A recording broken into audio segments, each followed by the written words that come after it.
El cobre es un metal industrial que ha sido utilizado por el hombre desde ya hace varios años. Los minerales del cobre por lo general contienen un porcentaje muy bajo de este metal.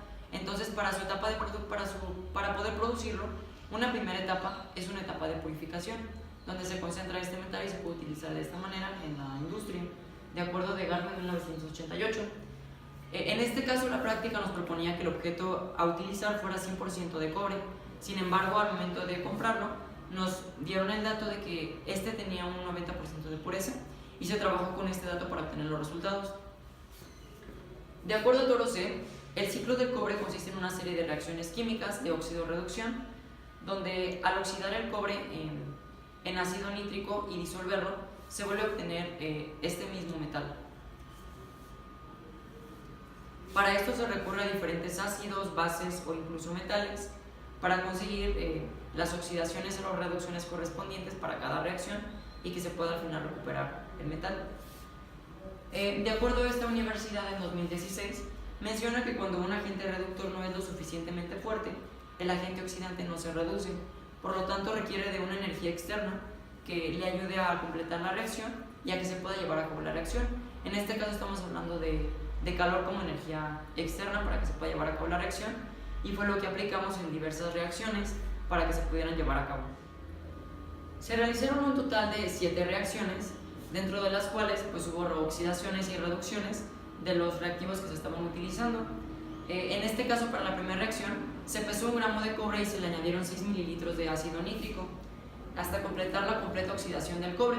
Como podemos observar, aquí tenemos la reacción, y de acuerdo a Toro C, esta es una reacción exotérmica que se pudo comprobar claramente debido a que cuando se estaba llevando a cabo el experimento se pudo notar que el vaso de precipitado donde se contenían los reactivos y los productos emitía calor. Bueno, esto se debe porque el estado de oxidación del cobre pasa en este caso de 0 a +2, y bueno, se obtiene entonces una coloración verdosa. Esta coloración verdosa se debe a la presencia del nitrato de cobre, y se observó además la formación de un gas anaranjado o café, y este era debido a la presencia del dióxido de nitrógeno. De acuerdo a Gillespie R. en 1990, esta coloración se da debido al contacto que hay entre el óxido de nitrógeno con el oxígeno ambiental y que nos produce el dióxido de nitrógeno. Para llevar a cabo la siguiente reacción se añadieron unas gotas de hidróxido de sodio hasta observar la formación de un precipitado azul. Esta fue la reacción que se llevó a cabo, y en esta reacción, al proceder a implementar o a suministrar calor a la reacción, se deshidrató completamente el hidróxido de cobre, dándonos en forma de +2 al cobre y formándose el óxido de cobre, y esto nos dio una coloración café oscura. De acuerdo a Sisi en 2005, esta formación de este precipitado se debe a que esta es una reacción de doble sustitución entre el hidróxido del hidróxido de sodio y el ionitrato del nitrato de cobre para dar así los respectivos productos. De acuerdo a Toro C en 2016, esta reacción requiere el suministro de calor porque en la teoría de choques establece que para que una reacción se pueda llevar a cabo en su totalidad, cuando no es exotérmica, pues requiere la aportación de calor externo. Entonces por eso procedimos a suministrar calor, y esto fue debido a que como tal la reacción, al llevarse a cabo, produce una disminución en la entropía. Entonces al momento de implementarle el calor hay una compensación en la entropía, y por esta razón se puede llevar a cabo la reacción. La siguiente reacción fue la que se muestra en esta diapositiva, en la cual al suministrar calor se procedió a la deshidratación completa del hidróxido de cobre en óxido de cobre más agua. De acuerdo a Saldarriaga T en 2014, el cobre +2 solamente es soluble en ácidos, por lo cual se procedió a añadirle el ácido sulfúrico concentrado para que se pudiera llevar a cabo esta reacción, la cual es una reacción exotérmica, es decir, que también va a producir calor al llevarse a cabo. Para la reacción de hidróxido de cobre más ácido sulfúrico, que da como resultado sulfato de cobre más agua, el autor López J. en 2016 menciona que corresponde a una reacción de doble sustitución, ya que hay un intercambio de cationes, por lo que el cobre +2 se une al anión sulfato, y la reacción también nos da un desplazamiento del ion del catión hidrón con el anión oxígeno y nos da como resultado el agua. Esta reacción después se añade zinc para poder hacer desplazamiento del cobre y obtener un precipitado rojo, que sería nuestro cobre metálico. La reacción que se lleva a cabo cuando se agrega zinc metálico es esta, donde tenemos nuestro reactivo limitante, que es el sulfato de cobre más el zinc, y nuestro sulfato de zinc más cobre, ya en estado sólido. De acuerdo con López J. en 2016 también, esta es una reacción exotérmica, es decir, que no necesita de calor, sino que más bien desprende calor cuando se lleva a cabo. En esta reacción lo que pasa es que el cobre se reduce y por lo tanto gana los electrones, entonces vuelve a su estado neutral, y el zinc en cambio se oxida y pierde electrones, por lo que se tiene que unir con el sulfato para poder estar estable.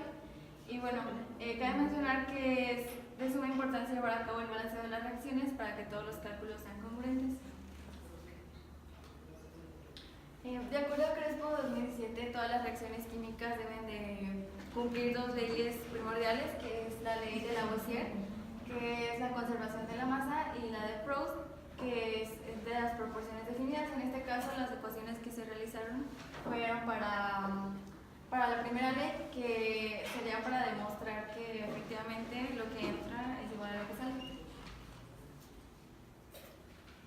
Después de llevar a cabo el balance de las reacciones, pues se pudo comprobar lo que es la ley de la conservación, y de acuerdo con Felder 2004, el balance de una cantidad se conserva en un sistema y se puede escribir de una manera general como la siguiente ecuación: la entrada más generación menos salida menos consumo es igual a acumulación. En este caso se elimina la acumulación, porque en todo el sistema, en el tiempo que se transcurrió no hubo cambios de temperatura ni de otros factores, entonces se elimina acumulación y solamente nos quedaría entrada más generación menos salida menos consumo es igual a cero. Y bueno, ahí está la ecuación. Y además, se sabe que una ecuación estequiométrica de una reacción química nos indica el número relativo de moléculas o de moles de reactivos y productos que participan en la reacción. El mismo autor nos menciona que la relación estequiométrica de las especies que participan en la reacción depende de los coeficientes que tengan la ecuación balanceada, y esto nos puede servir como una relación para hacer conversiones de cuánto producto entra y cuánto producto sale. Para determinar cuál era el reactivo limitante y cuál era el reactivo en exceso, se hizo una comparación con lo establecido con Felder en 2004, que menciona que el reactivo limitante es aquel que primero se agota en una reacción.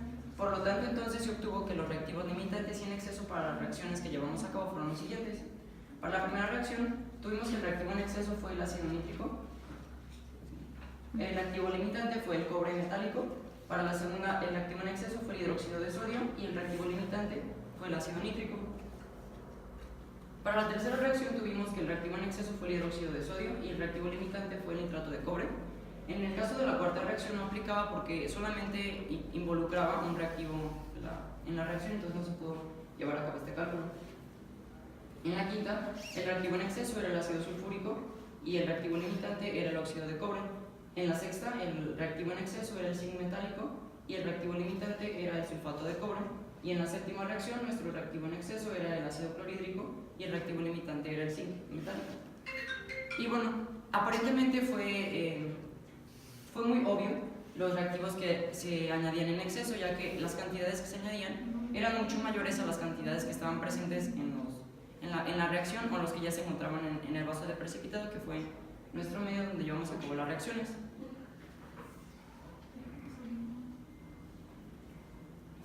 Bueno, al llevar a cabo las reacciones se pudo ir comprobando el balance de materia, que establece que las entradas son iguales a las salidas, y al llevar a cabo los cálculos correspondientes se pudo corroborar que efectivamente esto se cumple.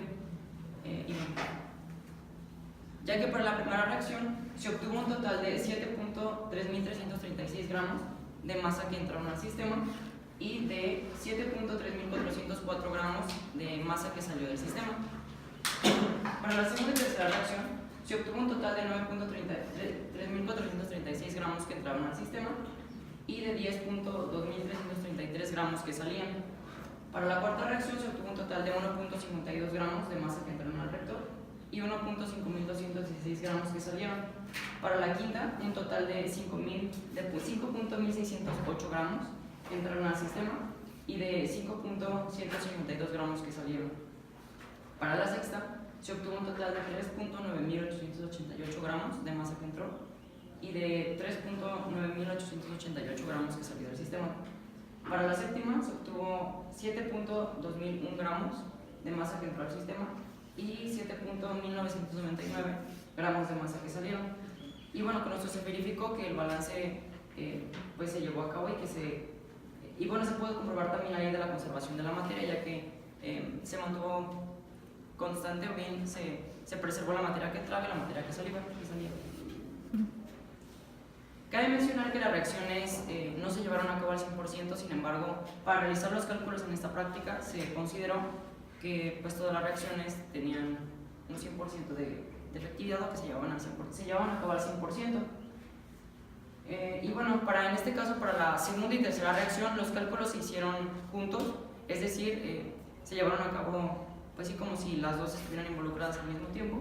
Entonces, la variación que nos resultó en este cálculo fue de 0.8897 gramos, lo cual sí es un poco significativo.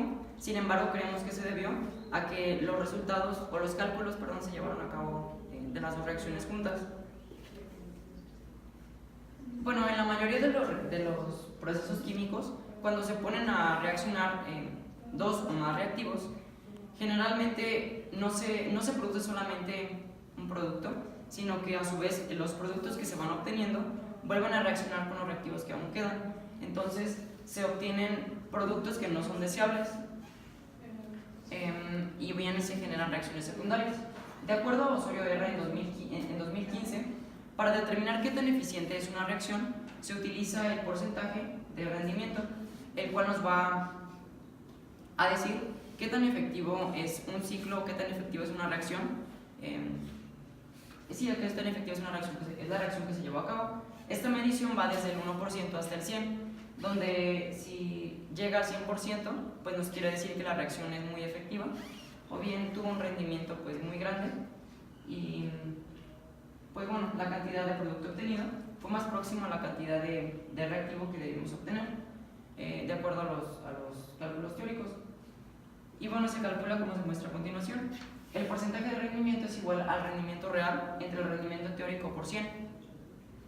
Entonces, al llevar a cabo los cálculos correspondientes a nuestra práctica, se obtuvo que el ciclo del cobre tuvo un rendimiento del 12.81%, lo cual es una cantidad relativamente baja. Sin embargo, cabe considerar que hubo muchas pérdidas durante las reacciones que se llevaron a cabo, los cuales se van a mencionar a continuación. Además de que al principio se tenía un dato de que la pureza del cobre en nuestro objeto que utilizamos era del 90%. Sin embargo, también se puede descartar que este fuera un dato verdadero por el rendimiento que nos dio. Bueno, entonces al llevar a cabo las reacciones se pudo observar ligeras pérdidas de este metal. La primera pérdida que se pudo considerar como que empezó a ser significativa fue la que se llevó a cabo al momento de la reacción para la obtención del óxido de cobre 2, ya que al hacer los lavados con agua destilada se empleó una pipeta Pasteur, la cual al momento de estar succionando el agua se llevaba pequeñas partículas de cobre.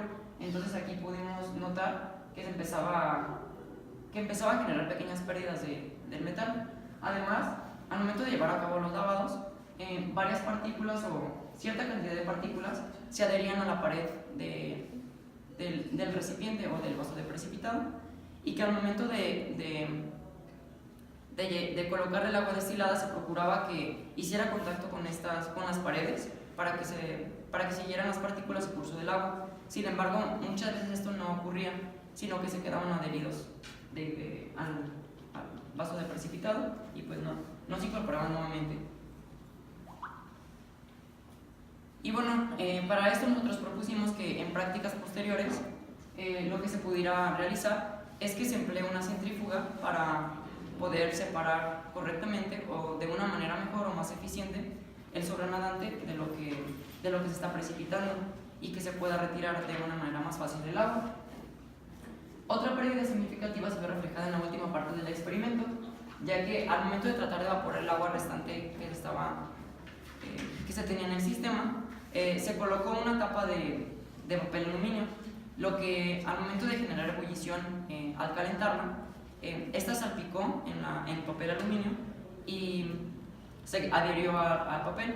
Entonces, pues eso sí representó una pérdida, porque al momento de raspar el papel aluminio ya no se podía despegar de este, entonces pues se quedó adherido al papel y pues sí representó una pérdida. Además, al momento de que se vació el cobre que quedó al final o que se precipitó al final, este se vació en una charola de papel aluminio y ocurrió lo mismo que lo que pasó en la reacción anterior. Lo que ocurrió fue que al momento de que lo vaciamos, como estaba muy caliente, pues se adherió al papel aluminio, entonces también se quedó pegado.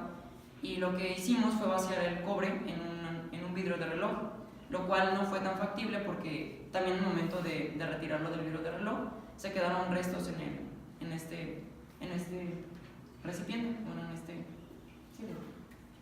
Y esto también nos generó dificultad al momento de estar retirándolo, entonces pues también generó pérdidas. Y lo que proponemos nosotros es que no se empleen este tipo de materiales para llevar a cabo esta práctica, porque pues como se puede observar, los rendimientos sí van siendo cada vez menores.